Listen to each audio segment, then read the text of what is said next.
here we go. Perfect. And I'm taking this out again. I'm just minimize. No, I cannot minimize it.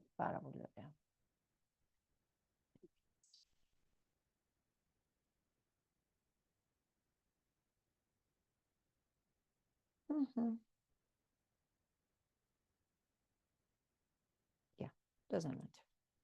We just put it on this. It's not going on the side. Teoria.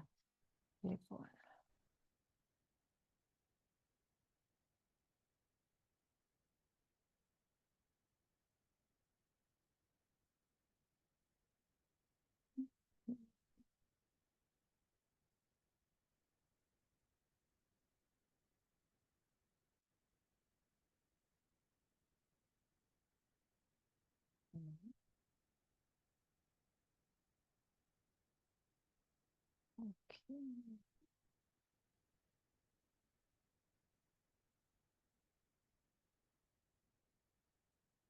Okay. Can you still see the presentation, or are we out of it? No, Mika. Definitely. Okay, that's why I'm just trying to put you on the side. So fine, now you can see it, right? Yes. Now I can move you. I'm trying to move you all on the side, but we can't see the presentation. Great, we can see the presentation. Okay, so this is our 10th class. These last classes, we're going to be doing a bit of pattern making next time also. And with this class today and the one I will have on the last, we will conclude as possible, it's not possible, as much as of how do we work and how does the history of fashion and of costume is related to all the theater plays throughout the years. Our goal, of course, is to the next class to talk as much as possible about the great directors in theater that we should all be aware of. So last time we were together, we had concluded with Renaissance era and about the theater. So if we are talking about era costumes, we have to make, let's say we have to separate them. Okay, so I'm showing you here after Renaissance, the next century would be Baroque in the history of fashion. And if I wanted to present to you how would Baroque be in theater, I would directly say that it's an era that we covered, of course, at the beginning, but you would be using more elements of it. But then also there's a genre of theater like the opera theater that really likes them because it's one of the most extravagant eras. So if a play would be very close historically to this style, it would be something like what I'm showing you here. It's probably an opera. So you can see that it's quite as closely to the historic period. But also, as we would say on the next class of the pattern making, in theater, when we make era costumes, we are most interested that they fit the character more and not how correct they are historically. But after Renaissance, this era was quite heavy. The colors were darker. The hair and the heads were much more larger. It's something we've said once or twice before in our first presentation. If somebody wasn't there, please just go back and have a look. And I have 2 links for you that are for later, not for now. And if I would like to present you something that is quite well known, hopefully to you, hopefully, this is a very well-known book and film. And it's one of the most interesting films concerning this era, because It's very detailed in everyday life. It's very connected to art. So the whole film is very, the stage design and the costume design is really beautiful. Please search for it if you haven't seen it. And it's really interested in the clothing every day, in the houses, not as we see in the paintings that are usually representative of some higher class families. Here, it goes through the everyday life. It even shows you how we take care of costume, how we wash the costumes, even how the soaps were at that period. So it's really connected to everyday life inside a home and out. And if anybody would like to study the era, it would be ideal.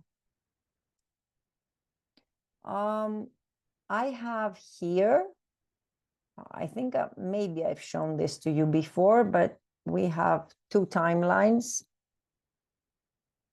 So this is the century, this is the 17th century. After the 16th was Renaissance that we covered last time. So, as I said before, it's quite extravagant, but many times still in modern theater, it's used a lot in opera, and it's used a lot in elements. When we need to show something about a character, we might have an element from this era. I will show you some of our costumes later, and we will talk again about this. So I've shown you some of these pictures. I'm just gonna, 1 second, I'm just gonna go. I'm sorry, they're about 12 years old, so the analysis is not as good.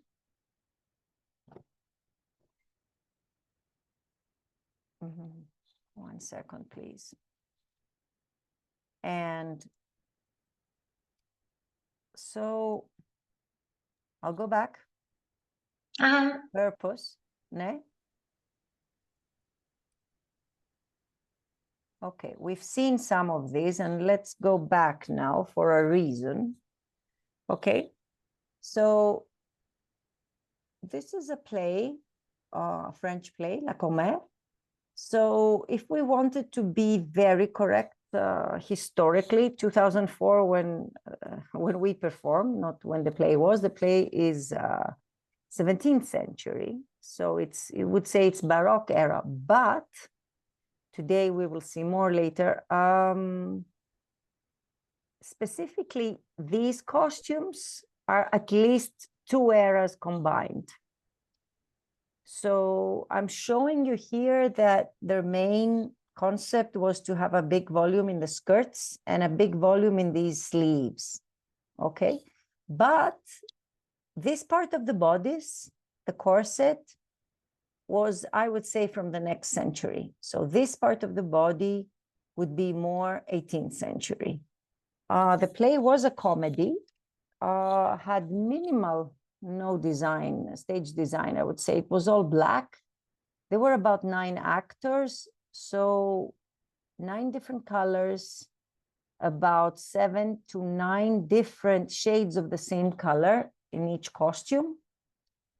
So they were the stage design, actually. So we were saying in the last class, how could you make something? So all these skirts that you see here are about 4, 5, maybe 6 costumes, 3 fabrics, 3 layers in the skirts. So these skirts were made actually on a mannequin, okay? So they were made by hand. They had no pattern and no design before. So you can see, oh, it's moving by itself, sorry. Here we are. Not a good picture, but anyway, so it's 2 layers here to make the volume, another one underneath, and 2 different colors inside out, and this is turning. So these were all experimented quite many times. in order to find the form. So here is one of the men's costume. The sleeves, all these costumes, their main concept and their main unique feature is their sleeves. So their sleeves are this kind of sleeve, this kind of volume is only in the Baroque era and nobody else. Nobody else would wear it. I mean, you can find it in the 80s maybe again. So the whole jacket, but this part of the body that was quite fitted is for sure from the next century. So this part of the jacket, I'm going to show you the patterns of the Rococo era today. This was from the next century. So we had, yeah, in a way, yes. Because from design, true, from design to actually making them, I think one of my struggles then were the fabrics. When we found out that we needed, I mean, I'm counting and I can't remember how many they are, but maybe again 5, 7, 6. At some point, I didn't have the shades that I needed for these costumes. So even the shoes we made, as you can see here. So the wigs, the bottom part of the body is from the next century for sure. Moving, here he is, even fake nails. So the makeup, the wigs are Rococo style from the 18th century. This volume here, I'm going to show you. So this was created with a hard net on the inside. Sorry. And this was made with, I don't know, 10, 15 layers. So the pattern was quite open before you made it into a sleeve, and you could see all these fabrics one after the other. A fabric you cannot really understand what it is. It's this one. You see how nice. I needed dark blue and midnight blue and black, and I was running out of options. So if you could actually see this fabric really close, it's actually like jeans fabric. So it's like blue jeans fabric, blue and black. Amazing, but it just had the correct shade. So here we can see him more. I mean, even the sketch is a bit clearer here. Okay.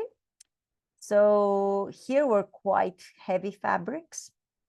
So the fabrics here were upholstery fabrics, like for furniture. I use a lot of furniture fabrics because they have such a better design. They're heavy many times, but they're very interesting. He had the yellow-brown colors and a bit of gray, as you can see. And this was fake leather here, like plastic leather. And all this was in here in the details. Unfortunately, our cameras were not of the best quality back then. So, and the wigs were all made, they were all made by a specialist. And she came and actually, I had done some of the designs and she came to Greece and fitted them. So here we have the main character of the comedy. So she's all in red. She has the red color and she kept a bit, this is her underskirt, and then she would wear another skirt because somebody gave her a fabric and she made a new skirt. So you see all the sleeves are the same, continuing. And so she's the main character. Here's her wig a bit here on the left. And she's very short. She was very short, this actor. Unfortunately, she left us last year. But the next main, that's a better picture here. So you see all the colors. She had red, and what could we do with red? I mean, we had to do burgundy. We had to do a bit of pink. We had to do, this was a very strange fabric, a bit with not fake leather exactly, but some kind of pattern on it. And then the next the blue character, the first lady that you saw, she was really tall. So this one was like 155 most, and the other character was like 190. So they were an extremely good, they were really funny together. So see the sleeves here. So the whole concept, if I would have to say, because I don't name it every time, the whole concept is for sure based in Baroque. But, so this is her sketch. Of course, at this stage, I mean, you could not know the fabrics unless you have them, the textiles. So this is something, this is you might find them and then do a sketch. You might do a sketch and then find them both ways. So I think we've seen this before. And she was the daughter, she was the younger character. So she was a bit brighter, more pink with some yellow. She had a bit more colors, let's say. And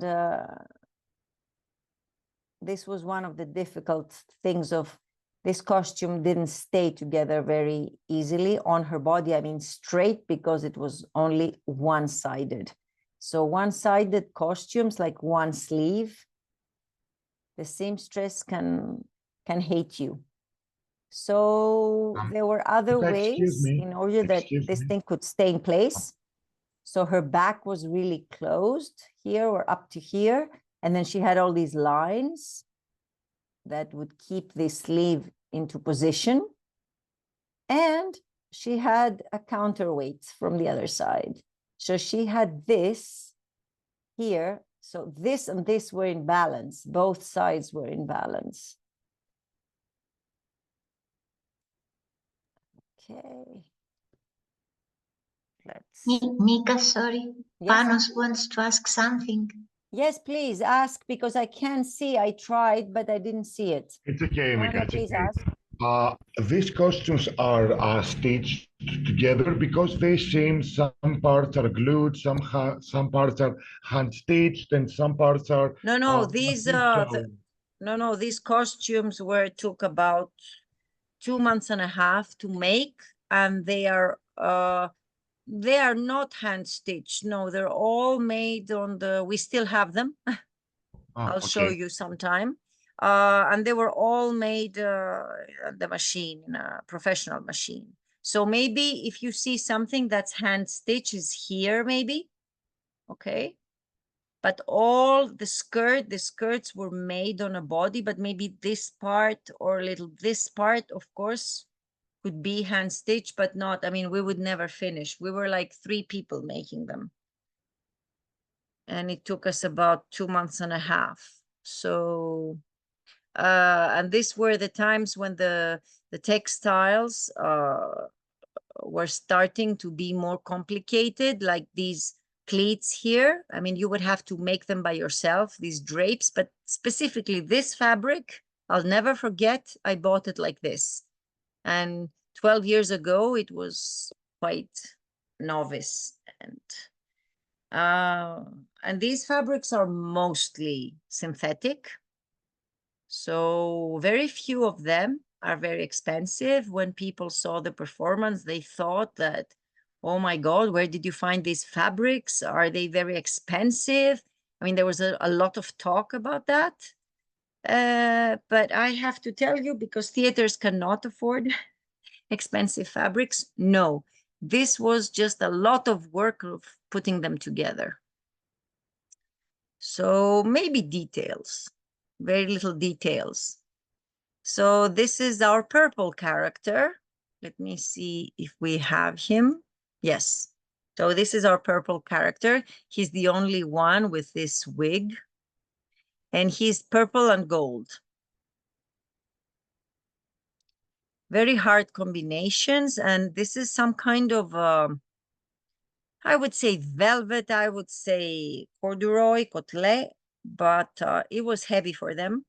Good, all the men were quite tall and strong, because the costumes, these jackets are very heavy. There's too much on them. And this was the lighter character because she was like a uh, like a servant, she was just running around a bit. So, and she was really tiny also. So she was the only one that had a lighter costume.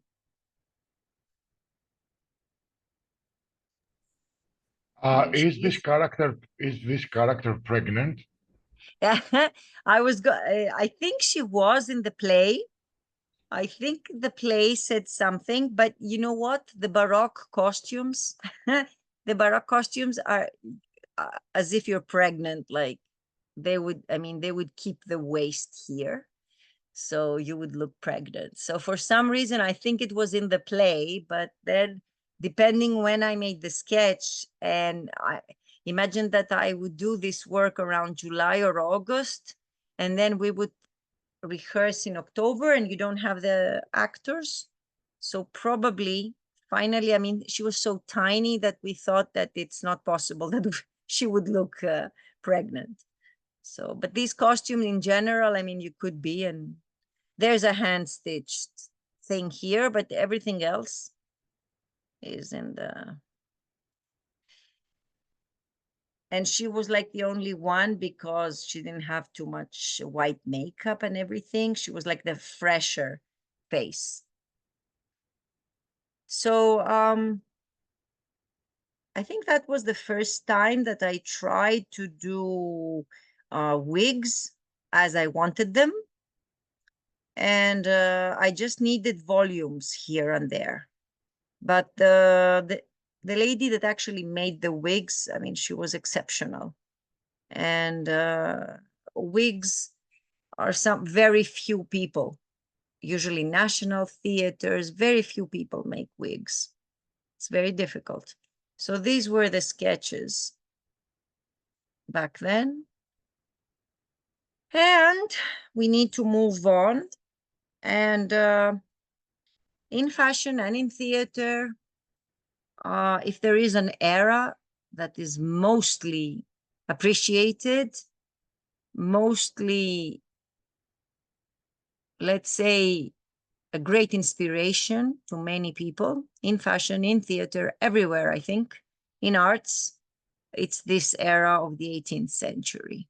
So this is a play, a musical that I have shown you before in other presentations.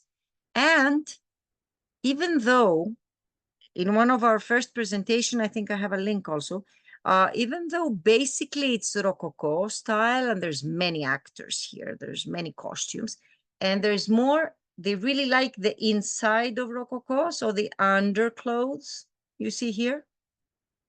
But Rococo style is the first era style, let's say, and you need to remember this, that is very good looking. So it follows the body, it enhances the body, it doesn't hide the body.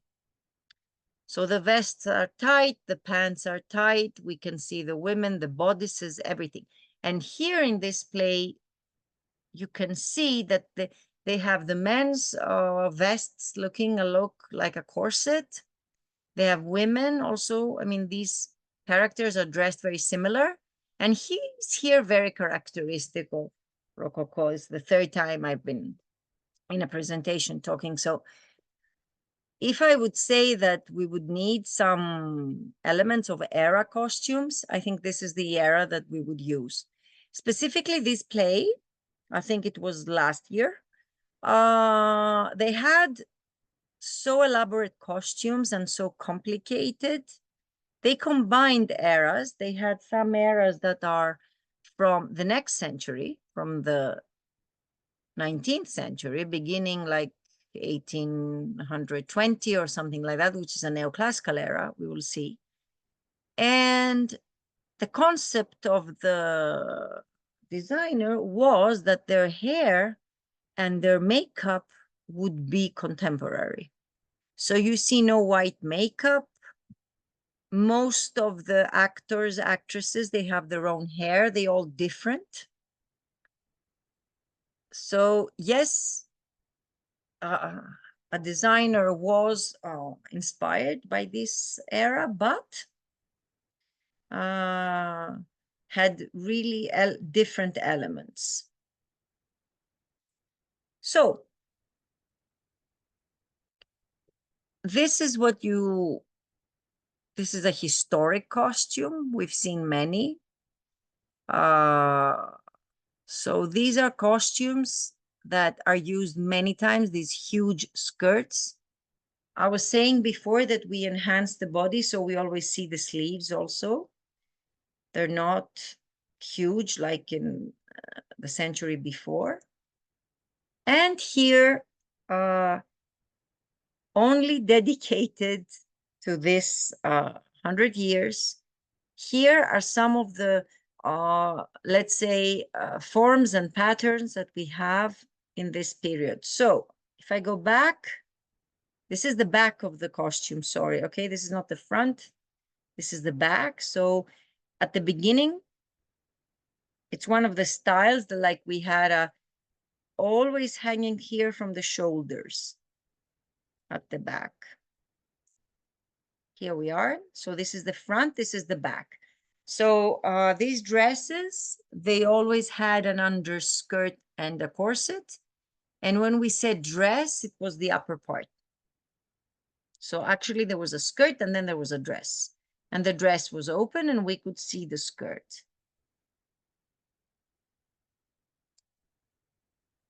So these are all the details that are actually describing these dresses. We don't have many costumes. There are many in some museums, in Victoria Albert Museum. There are some, there's a Kyoto Costume Institute also that has some costumes, but not many. So here are more styles. It's very hard to find. Maria will put some links for you next week, but it's very hard to actually find the patterns. Some of the books are difficult, but we have searched. But we actually, you need to remember that. I mean, you might have the most elaborate people that could make such costumes, but we make them with the minimum way needed for a theater play. And even era films and Hollywood, there are sites that tell you how many times did they use a costume because they're so elaborately made. So here, let me see, previous page, sorry. For some reason, they're too huge, my letters here, and I can't see you. Okay. And it was, I will see that. Yeah, excuse me. Yeah, There are Pesto, I typos. can't see it because this There was are many. Yeah, there are many typos. Sorry, one second, because here. Μίκα έχει τυπογραφικά όσον αφορά τα μεγέθη. Ας πούμε λέει 4 inches. 4 inches. Okay. Ναι. Yes, okay. Μάλλον ήθελε να πει 4 πόδια. Ναι, Αυτές οι πιέτες είναι γύρω στα 6 μέτρα. Referring to the Okay, I'll see it a bit later because this came from this comes usually from a text, a word text that is corrected. So I never put it like this in here. Yeah. We will see. We will have a look before I send it to you. We will have a look again. So here are the paintings of the air. So here you can see actually the Dangerous Liaisons, which we've seen many pictures from. They remade many of these costumes from famous paintings. So they remade, they made a costume like this for Glenn Close. They made a costume exactly like this for Malkovich. So the designers really follow the, we will see it, really follow the paintings of the era. So, and this actual Sorry, I'm going back. And this actual dress that we just saw before, the back sack, which is a terrible in English back sack. So anyway, this is the Watteau. In French, they are nicer. They say the Watteau dress. Here we are. So give me a second, because this is here. This is French, this one, okay?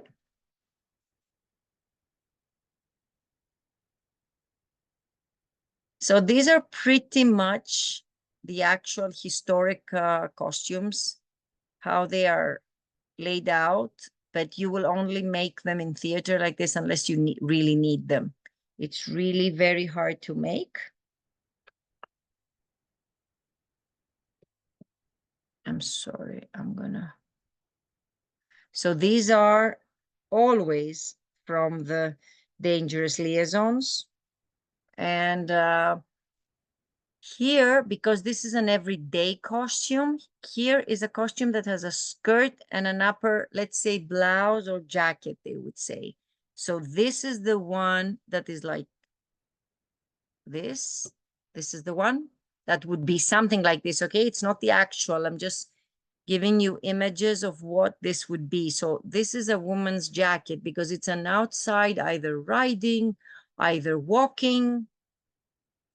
And here, this character of Michelle Pfeiffer, so she's the only one quite down dressed, I would say, okay? It's an everyday dressing. It's not for some ball, or it's not a nightgown. So that would be it.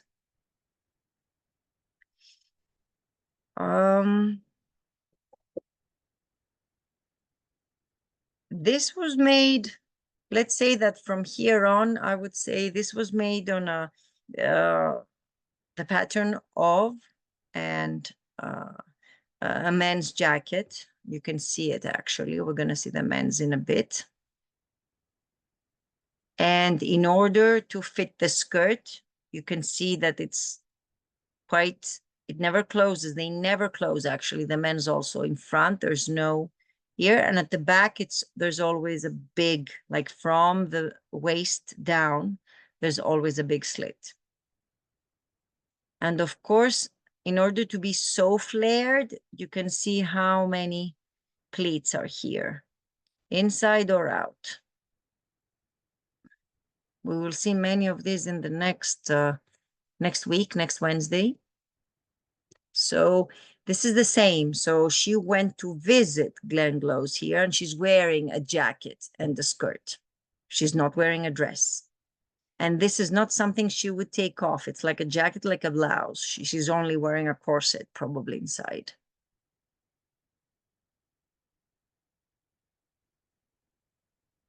So here is the men's. You see? This is an era that we mostly saw the shirt and all the cuffs and everything. So the actually the sleeves were like 3/4, both for men and women. But if I want to like really simplify it, that's why I have these images here for you. This is very, very simplified. I need the picture. So here, this is not so good, but here is just what we saw. You see that the buttons are totally decorative, this part on the jackets.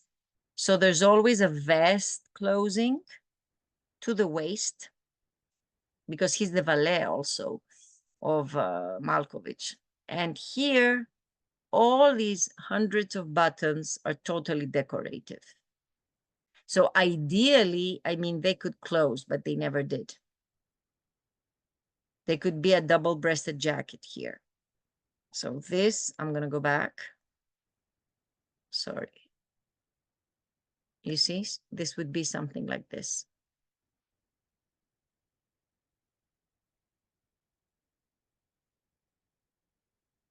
And a vest. It's not a men's, it's a women's. And what you should see here, and what's interesting here, is that it's actually It buttons up at front, and then these sides are only in the front. And the most interesting detail, because it's women's and they have to sit better, stay better on the body, at the back, they would have strings also, like a corset. Here in front, you wouldn't really understand if it's a men's or a woman, just the way they button. But at the back, they would be the same as a corset in the same way.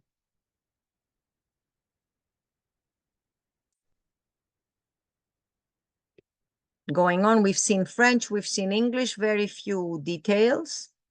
But the large cuffs here, this should remind you more of a sailor's jacket. And you see how they made decorative things of everything they turned, actually. So even this part here, so most of their costumes, I mean, we see that in films a lot. And this is the detail that in fashion is really in really expensive clothes. They have very impressive linings inside. So different colors. If they move, you might see the line. So this is something that I do a lot in costumes in theater. So if I would like a costume to have more movement, if I would like to show more colors, I will also have a different color or a brighter color inside as a lining, like red on a black, or have really many openings. So when the actors move, we can see the colors. But it's not easy to make. So here, very, very elementary, but something you will need and something you could go on and, search for it a bit later. But look, very basic glossary for this period, because this period is used over and over again everywhere, in theater, in fashion, in clothes, in modern clothes. There's not one element that a designer hasn't used. So when we say bodice, it's the corset. We have the same work in many languages, the same word. So it's fitted, meaning it's tight, okay? So it's this part of the body that it's quite tight, and it's from the shoulders to the waist. This is how we measure it many times. Many times we measure, we saw it in the last presentation, we measure from the shoulders down to the waist. Very important. So another type of corset, and I keep telling that the English language, it's not words that we use. I don't know in your other countries. In Greece, we use more the French words, and we can understand each other. So panier is actually a basket in French. So it's what all these crinolines and make skirts quite huge, and they go horizontally. So that would be the correct word. So this is the long gown, pleated back, this sack back, terrible expression. I would like to say the Watteau dress, robe à la française. So robe is a misunderstanding word, because when we say robe in Greece, we mean like a robe for inside the, the house, but the actual word means dress. So in French, they have another word saying robe de chambre, meaning robe in the house. But somehow in Greek, we ended up robe and stuff like that, meaning that it's actually something that we wear in the house, which is not. So robe is the dress. So you will see it in many sites and in many texts. So here meaning, oh, this moves by itself. So here meaning dress, okay, a gown, a dress. And in the English language, a gown is something really more for an evening. And then the English robe. And the English robe is the one that we saw that there's actually a whole dress. So the skirt is not by, only skirt and then a dress on top. So this is actually, this is a word also used in many languages. So it's like we actually call it, I'm gonna remember. So it's actually covers you. Many times it's black with a hood, and I'll tell you the reason and you will remember it forever. So at those times, even earlier, even a bit later, especially ladies, if they needed to go out, which they rarely did without a carriage or without somebody to accompany them, so they would wear these huge black with hoods covering them so people wouldn't know who they are. So it stayed. It came up to be a carnival element of costume, but back then it had a very practical reason. So men also, but mostly women. Women, if they had to go out, especially if they were well known, they would have to hide. So it's not a carnival element. It's like a long overcoat, let's say, because we didn't have coats back then yet. Not even men, not women had coats. Then the shirt, actually, always an undergarment. We've said that before. We were talking the other time, what do we do with complicated costumes? There's always undergarment, and there's always white back in the era, and they could also be maintained and washed and everything.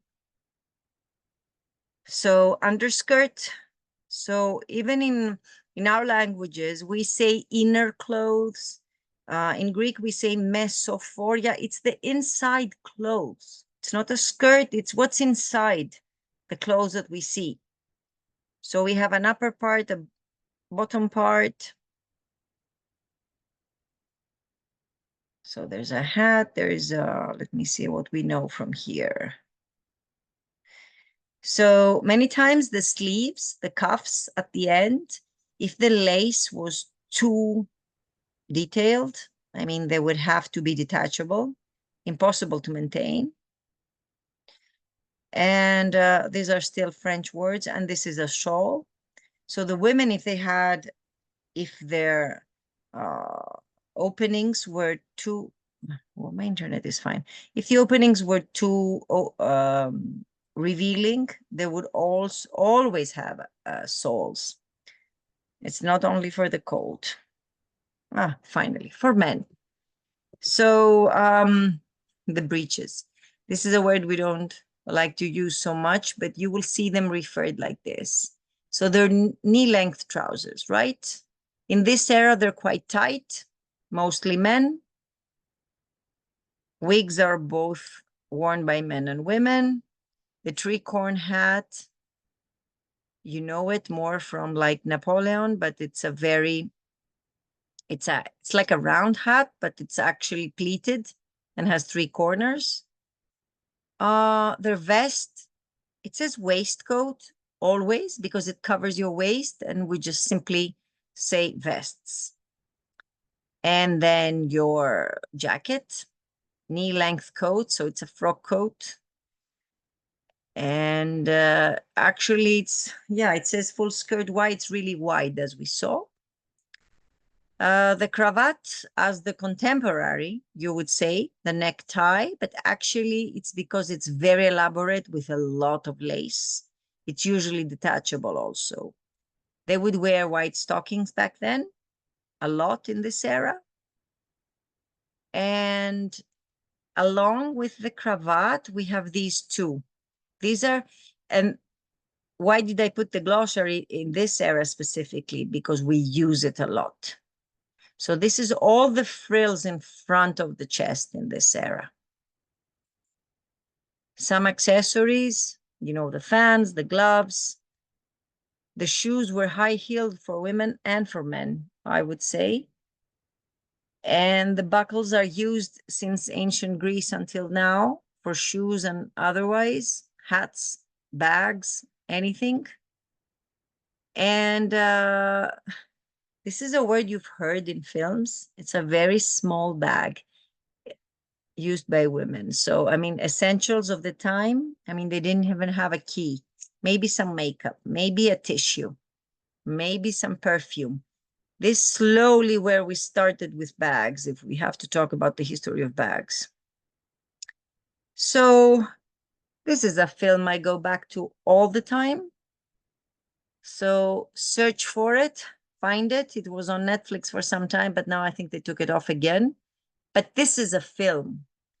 So, I mean, I don't think in reality and what happened back then, we don't really know. We were not there. But in general, films like to be more extravagant. Specifically, this film, they don't talk a lot. And Coppola is amazing as a director because she's very, with her images and her costumes and her design everywhere and her rooms, she just tells us the story. We don't even need to know more. So now, here I have some links for you talking about very well-known films or series, something that I think you know in general. If you don't, you just go back, but there's good articles here. We can go back to this later if we have the time. But after this era, in a way, I need to go on, like from 1900 on, we really need to think that it's the era that we are looking at theater as we do now. So this is from Once Upon a Time in America. This is Once Upon a Time in the West. This is The Great Expectations. Here is a tip. Opa, sorry. There we are. We'll fix that later. So these are films you should be aware of. I know some of you have seen it, but here are articles and sites that actually explain to you what is the concept and the idea of the designer. But finishing first with our presentation here, we can go back. So Great Expectations is a whole Edwardian era from these Charles Dickens, and it's a very dreamlike, the way it starts. And this is an image from a film. This is a play that has been performed many times in theater, in films, even until contemporary times. There's many versions of it. And also it's done, both costumes and the surroundings, with a very strong concept always. So if you don't know the myth, this lady here, I think her husband leaves her. Nobody comes to marry her. So she stays forever in a room that was expected to be a reception and dressed in her wedding gown forever until she's like 90. Imagine that as a concept. So I think there might be 10 different films. Until very recently, we had another film. So just seeing this, you just cover a whole era. So we were here today, and we are trying to move forward, but all this from the 1600 to the almost 900 here, we are talking of costumes and elements that in our theater and in our plays nowadays, it will be your choice if you use them. And then what happens? If we start with history of fashion, so we start from 1900 and we go here, let's say not there, let's say 80, all these decades, in a way, most of the times, they have at least some of the elements of the past. So we choose from where, we're going to talk about this in a little while, we will choose what play we are doing, what kind of era it is, what kind of artistic, let's say, movement it follows, and then what the designer and the directors decide to do. So,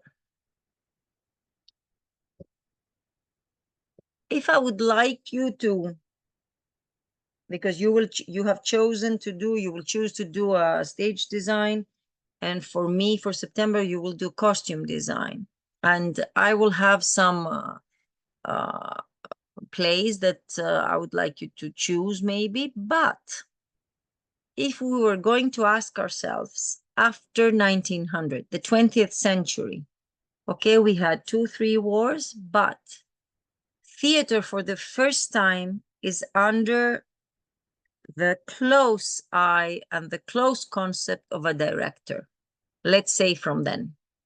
So we cannot put that aside. So the designer will work with a director, and the directors had specific styles and had specific ideas. So theater costume design between 1900 and 1950, let's say, was a very dynamic field. It was influenced by many factors. So there's always fashion. There's always psychology. And when we say psychology, what is this? The characters. And the nature of the theatrical production was very evolving, because every time they had different meanings. They had different social situations. They were after a war, or between a war, or after a revolution, or before some innovation. So whatever was going on in the world was affecting them. So when a new theater play came up, or an older was going to be presented, it had a totally contemporary idea. And if we want to talk about the costumes in theater, that's where we would start. Everything before was like a base. So all the designers during this period, they were somewhere in between. It was not one intersection, it was many, at least a crossroad. So the arts are a lot of artistic creativity, a lot of historical research, a lot of understanding a character, a lot of psychology of the character, and then how could we make every role had as many aspects as possible in order for this play to be closer to the era it was being presented.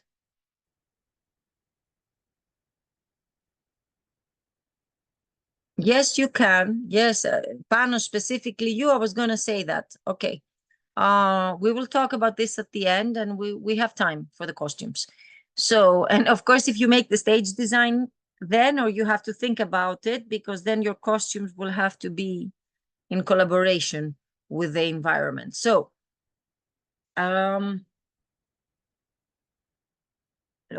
moving. I'm correct. Yes. So, historical and contemporary fashion. We've been through this. Let's go see from the part of the designer. So early 1900, beginning of the century. So the Edwardian era. It's an era that you see coming up in films so many times, also in musicals, also in plays for children. Charles Dickens is there, Christmas plays. I mean, there's a lot every year. So Edwardian eras, they saw the costumes influenced by really luxurious, elaborate fashion. Do not forget, it was an era that they had access to a lot of materials. So I'm here referring to some of the designers. They wanted all these elements to be in their work. So of course, it was much different. It was a play, it was a ballet, it was a musical, totally different. If we don't have the words for something, so then the costumes and the scenery, they take over a bit. But still, they're a part of history of costume. So 20s, 30s was after the war. So it was a time that in fashion also, I mean, the women were more free, the lines were more simple. I mean, designers could not put this in their plays. 40s and 50s, war and after the war. So depending, did we have access to materials? Were we more practical? How could we actually, you know, mirror what was going on? What was going on in society to put it into the plays. So artistic movements. So from day one, I just put you to search and something was really simple. And people thought, oh, it's simple. You know, why is she asking about this character or the other character? Until the moment that I see a presentation, and I only seen 2 or 3, that are actually detailed with images and ideas of why you researched something, 3 lines do not do. I mean, if somebody had told you that you need to base on a character like Charlie Chaplin, it doesn't matter if I know him, I should see his whole idea and his whole concept, and what do you think about him? So there's a lot of writing and researching and pictures before we do anything. So we need a lot of knowledge about fashion, the history of fashion. So we need to connect with a period, even though it needs to look like it's historically correct, but of course in theater, that's not the facts. And then we keep talking, it's character analysis. We are analyzing what the character is actually doing. So 50 years ago, the same character could be dressed in another way. And today we choose to dress him in another way according to our era and what is going on artistically right now. Let's say in our country, in Europe, globally, we have more access to information. So really, especially costume designers, they're very innovative. In films, in plays, I mean, they bring their own creativity. And usually they have an idea, they have a specific concept, and you can see it very clearly up there. You can see what styles they are mixing. You can see what they choose to present. And the management of the thing, there's always collaboration. So we collaborate with the stage design if it's not us, and we collaborate with the whole production in order to be able to see, you know, how would this actually work. So again and again, we make a story, we have our characters, we find out their lives, we give them a story, we give them a base. Many times there is one, depending on the play. There is one because the director has one. And then we go on and we decide, okay, what do we want to present to the audience? So what is symbolic for us? What are the moods, the colors? It's very simple that I say, okay, dark is somber or light is happy. It's not always the case. We still need to decide.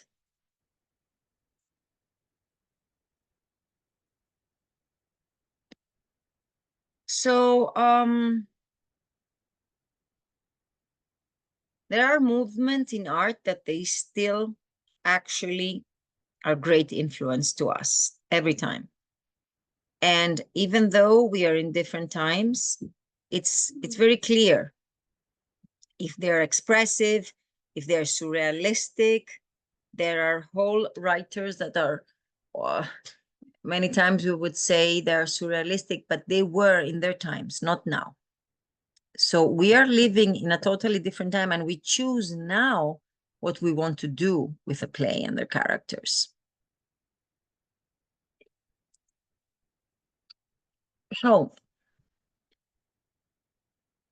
there's always a balance, not back then, but just because we talked about that time. So They were somewhere in between of blooming arts, practicality many times.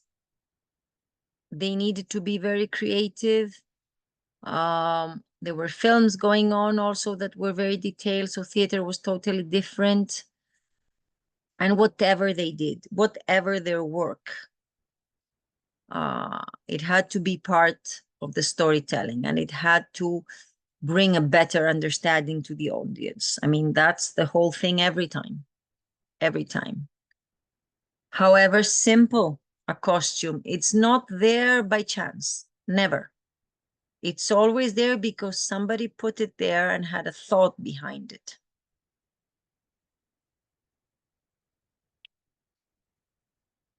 So, in order for you to choose something, my opinion is that it always needs to be something quite well known to everybody. And we would also always choose from the great directors. So their art is still alive today. We still refer to them. We still read them. The plays keep going. So we are following a vision that they had even 100 years ago, but it's still here with us. If we can follow them, maybe we can do something totally innovative. So let's say, not in this order, maybe.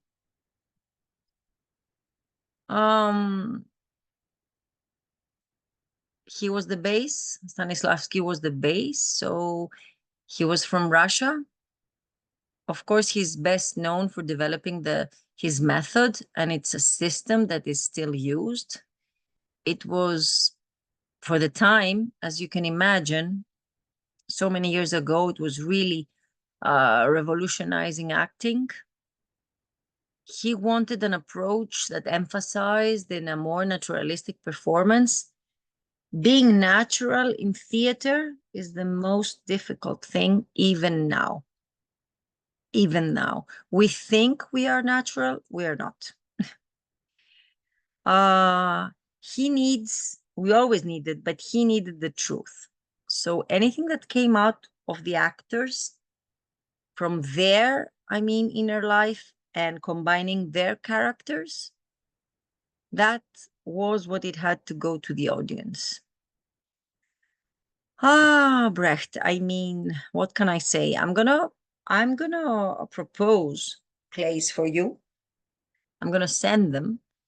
And it doesn't have to be all the play, it can be the characters. So Bertolt Brecht, also German.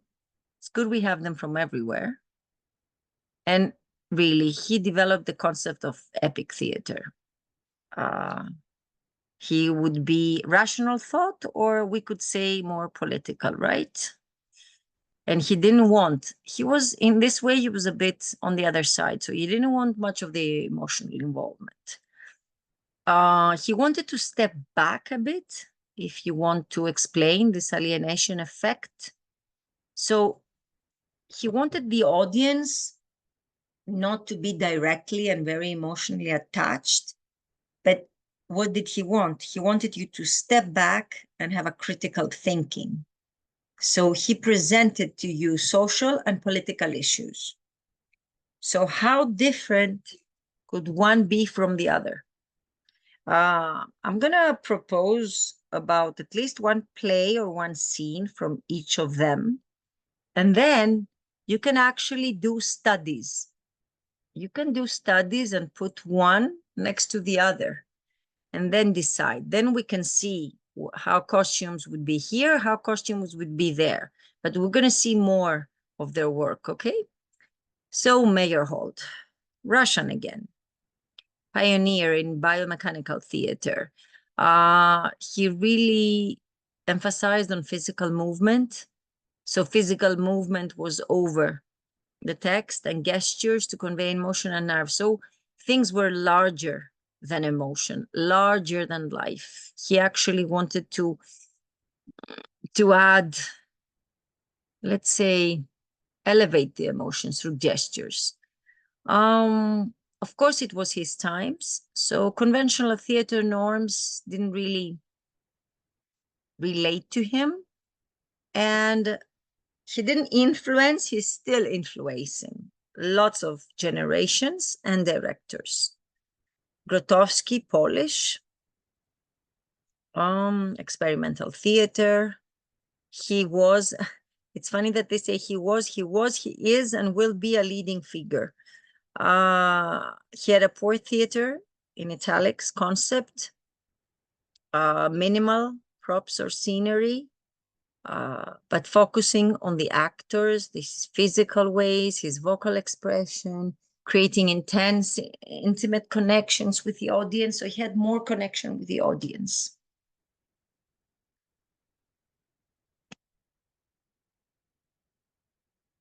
Let's come a bit closer.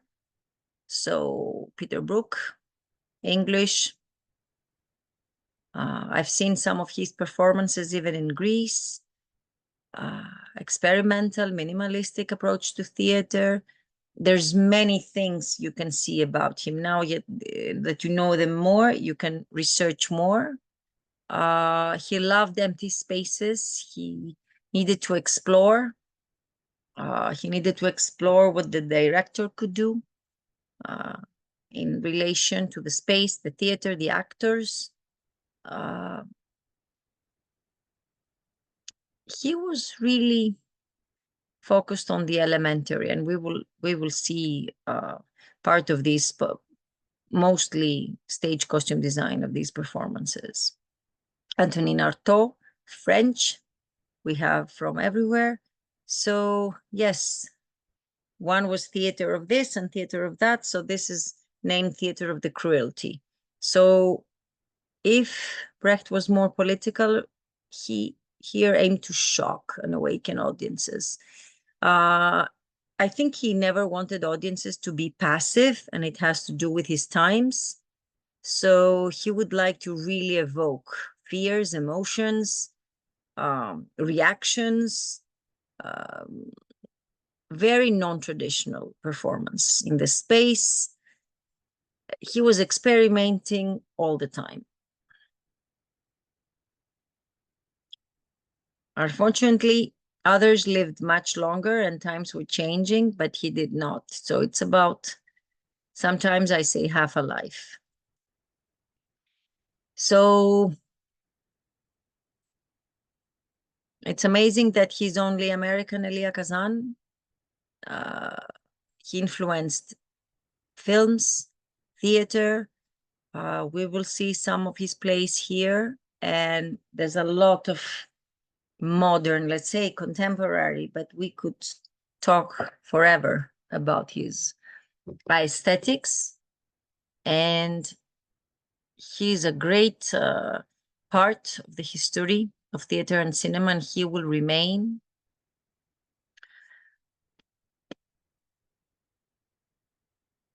Let's see what I have here for you. Yes, I think I've showed you. Yes. So, and we have Giorgio Strehler from Italy and Muskin from France. You've talked about them a bit on stage design also. Amazing performances, amazing work, and it's not so much, I have some books, but they're not so much on the internet. We will try to find as much inspiration as possible. And today I was a bit, she's the only woman in this list, and she's the only one alive right now. And we hope to have her. We've seen most of her plays the last 20 years, either in Greece or in France. And hopefully we should go and see, because we won't, before it's too late. So if you wanted to choose something and you didn't know for your other projects, you should focus on these directors. This is Kazan here. There's a very interesting article.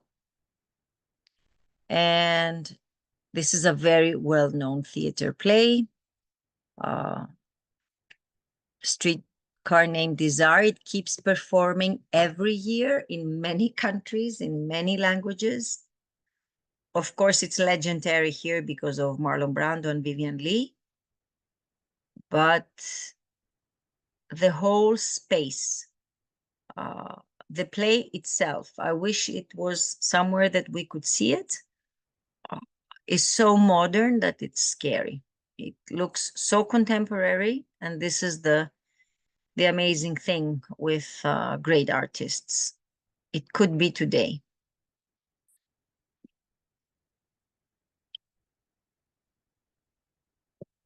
So I need to show you, because some of the images was not, okay, I need to stop this 1 second. Please, if you have some questions, you need to think about them. Just give me a minute. I'm gonna, okay, I cannot minimize. Thank you.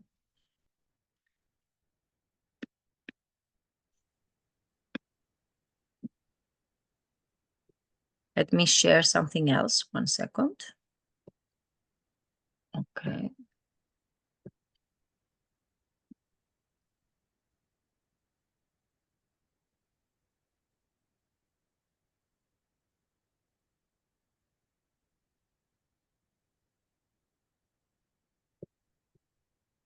Here.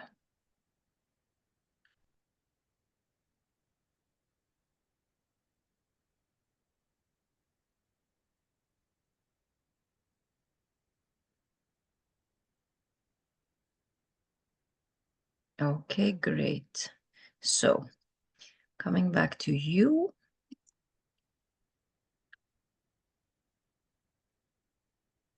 Sharing again. Here we are. Okay, you can see the page, right? Not yet, Mika. Oh, No, not yet. No. Okay. It's loading. It's loading. There's something a bit, Mhm.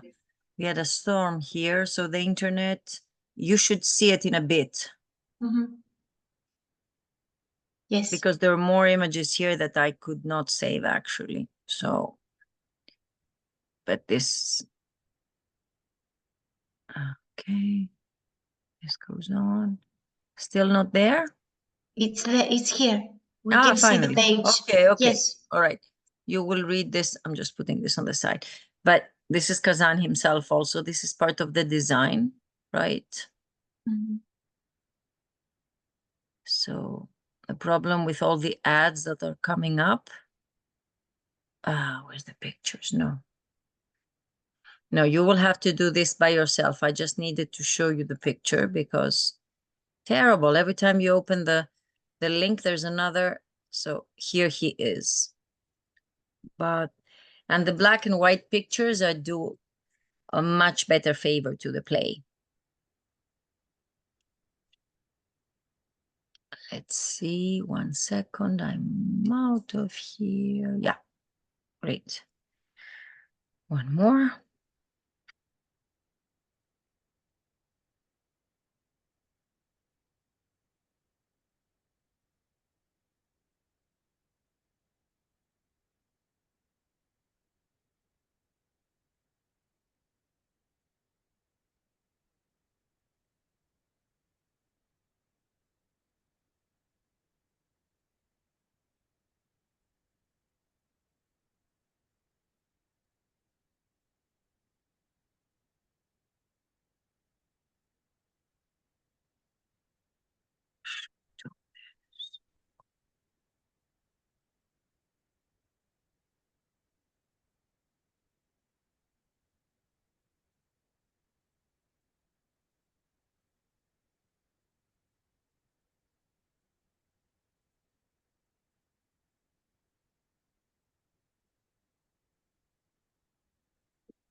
Okay.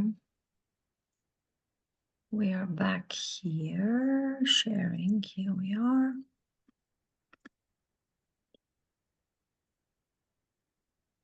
Okay, it should be loading. Terrible. There we are.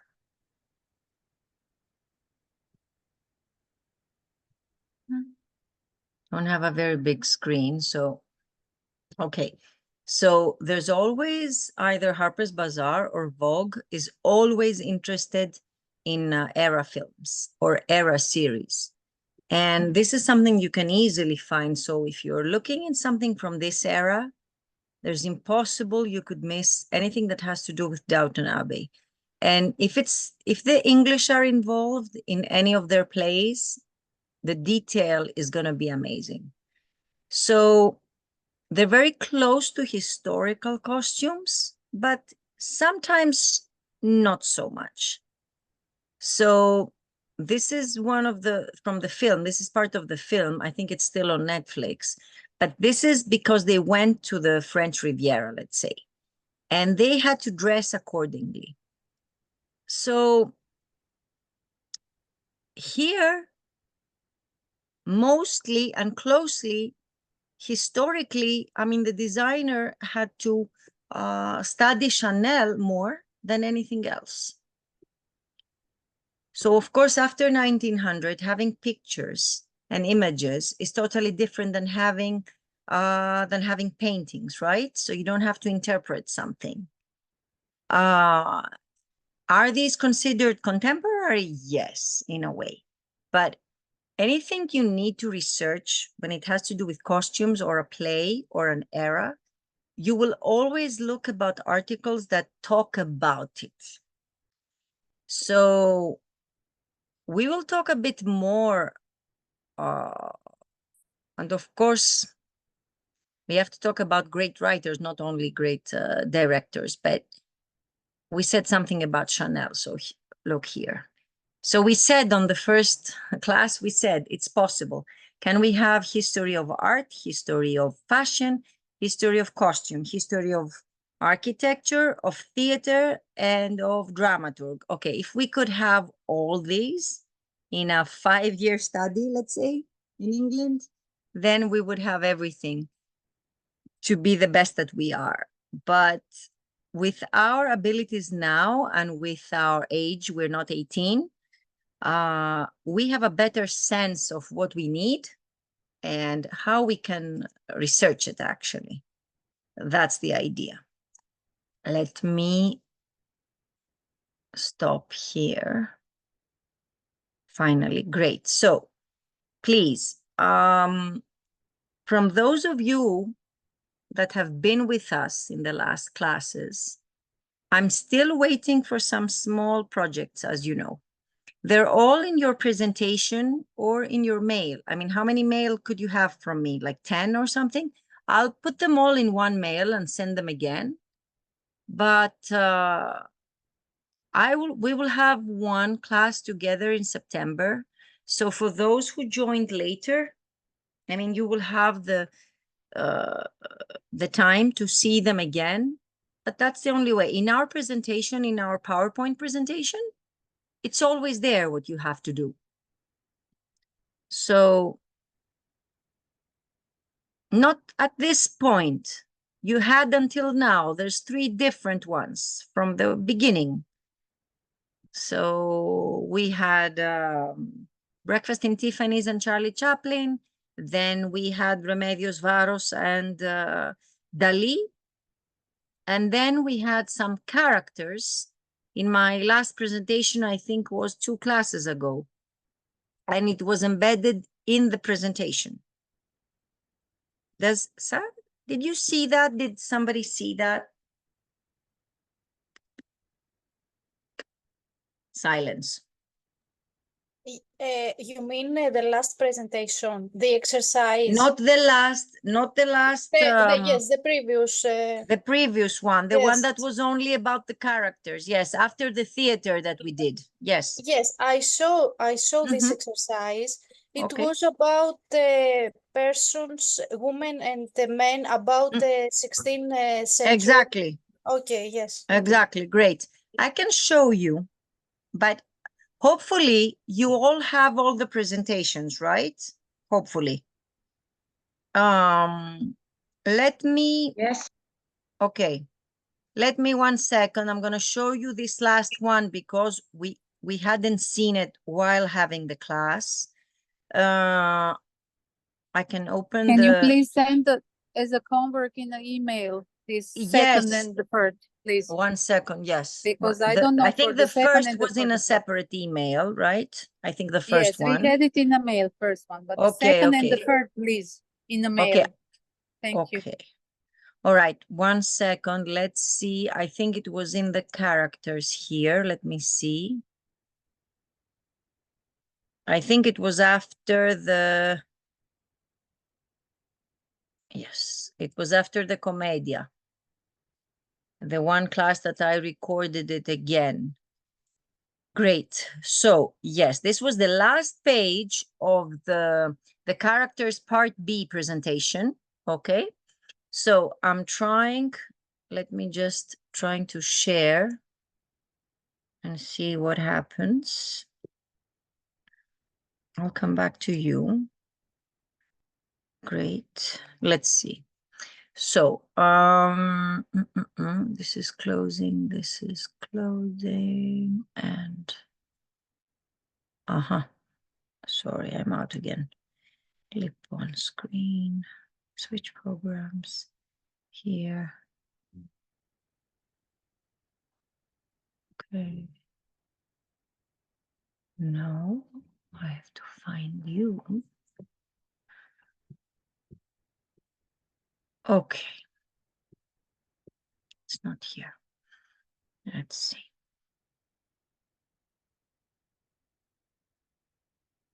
I'm gonna try, otherwise it will not show here.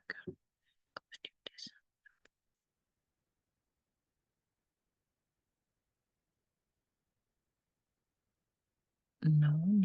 So anyway, it was theater costume design part B. It was there on the last page actually. And it talked about the characters. Let's see, I'll try.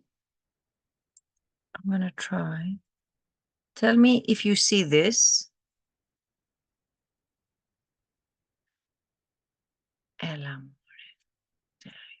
So this is this presentation. Can you see it? This one. Yes. The 7th class, right? I'm not gonna make it Yes. bigger. I'm just gonna show you. Okay, my battery.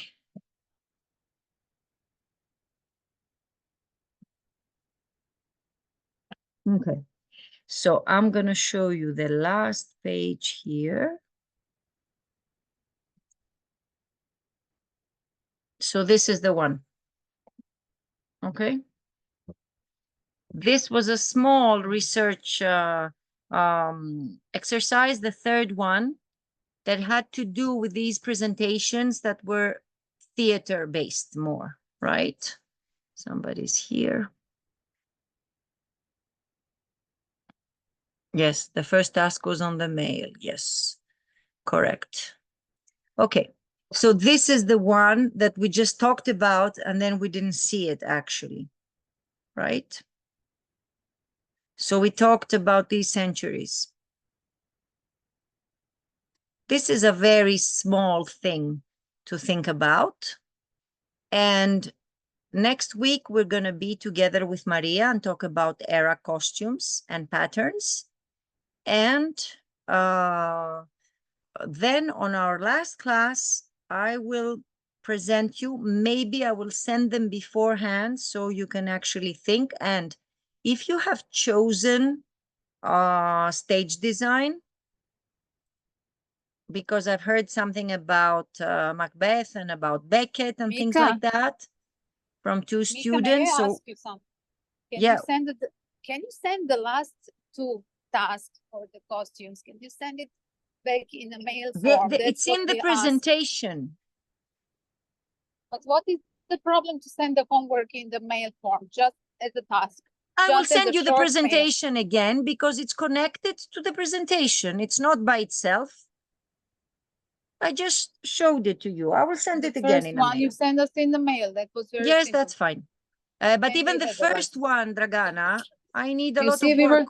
we are now confused with the second and the third because Okay, the first also you just answered with three, no, four no, we lines, send you and the answer. We had finished the many first. other presentations. Proto we finish. Proto is okay, but second and the third, deftero and trito. A to Okay, είναι okay. πρόβλημα. Okay, okay. Okay, I'm trying Great. to mislead the Greek. So, okay, for the ones that are doing stage design and you have chosen some place, you could do the same costumes, but if you have time in the summer and you want to, I will give you more assignments. So whatever you like. We can discuss that in person also in another mail, maybe. It's not a problem. Yes, Can we we want to also, finish the homework. We want the homework. This is our favorite subject, but just we are confused. We don't know Okay, what is that's it. fine. That's fine. Yeah. Thank Okay. you. The second and the Mano, third. yes? Yes. can we, if somebody wants, can also create the costumes or not? Yes. From the play, you mean stage and costumes? Yes. Yes, you can. It will be very interesting. And I think you liked it from the first presentation. You liked the play. And there's a lot of material there. Okay, great. Mika, can we Okay, visit you in the theater? Can we visit yes. you? I'll Will be you be there from the from mid-July? September, October, I'll be there. But not from the mid-July. No, I'm not, we're not even in Greece right now. I'm in the mountains. Okay. So from the end of August, we will be in Athens. The theater is Happy closed. holiday. It's too hot in Athens, I think now. Huh? Outside. If you go to Greece, you go outside and see a performance. Okay, is there any other, do we have any other questions, any other thoughts? Whatever you want, you can still email me. And I will see you next week at 6 o'clock. Can I ask you something? Yes, yes. Except these three exercises we have to do, I think until September. Yes. Okay. Until let's say end of August, Maria. Like I End will of put August. into, I will give you in 2 weeks, let's say the what you can choose for costumes, and then you will have the time until the end of August, beginning of September. We will decide when to have a class. Okay. So we have one more exercise about the costume. Yeah, just the one I showed today. I don't have one new today. Just the ones that are only research and they're not designs and everything. Okay, thank you. But the one that will be for the summer, like our final The assignment. one that we have is a costume. Is this Yes. is this today the fourth or the third? Sorry, because I'm out now. What is it today? Is this a fourth or a third? I What don't is understand. I don't understand now. Today you give us a new task. Is No, this no, number there's 4 no task or 3? today. No, there's no task today. Okay. Yes. Okay. We're gonna have Okay. one in 2 weeks. So Okay, we're thank gonna you. have the summer one. Thank you. Okay, so you will decide for a play and everything back then. I will send it in a mail.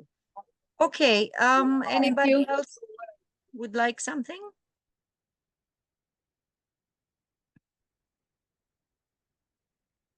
Only if somebody, I have somebody here who is Maria, but we don't know your other name or we don't know your email in order to be able to, because we keep presences.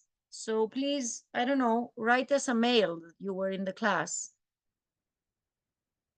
The rest we can see. Yeah, the rest we know, I think. But here, Maria, I don't know if it's Maria. It's our Maria. So do we have all the other, let me see, because last week we couldn't find one person.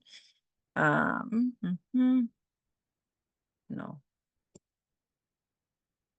Yes. No. Yeah, we're fine. We know every one of you. That's fine.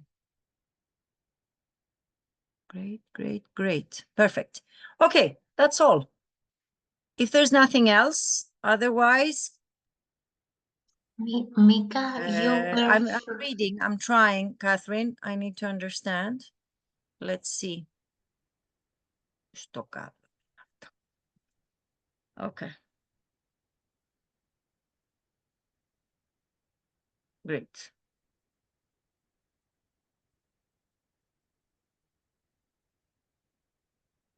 Okay.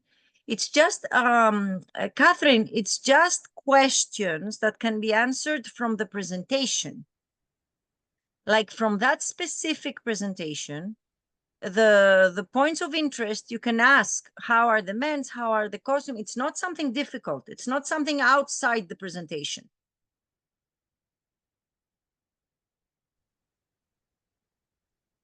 The first or second tasks, did you do any of them?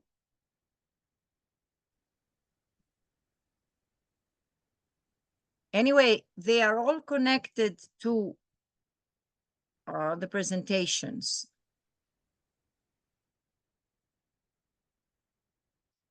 It Okay. is not stable, Mika. No, not We- very we- much. Yes.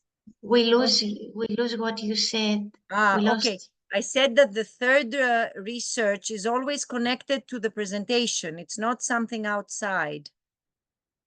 Now it's stuck for me also. Okay. So I think we will end it here and I will send you an email for more details. That would be the best. Okay. Okay. So have a good night. And You too. see you next week. Thank you, night. bye. Bye. Thank you. Good night. Bye. Thank Good you. night. Bye-bye.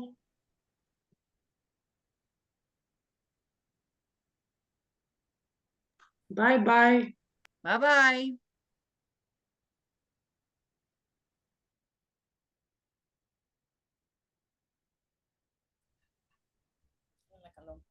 Γεια σου, Μίκα.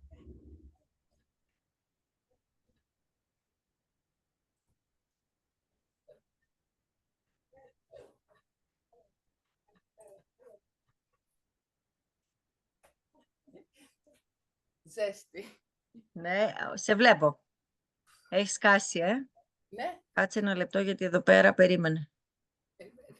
Α.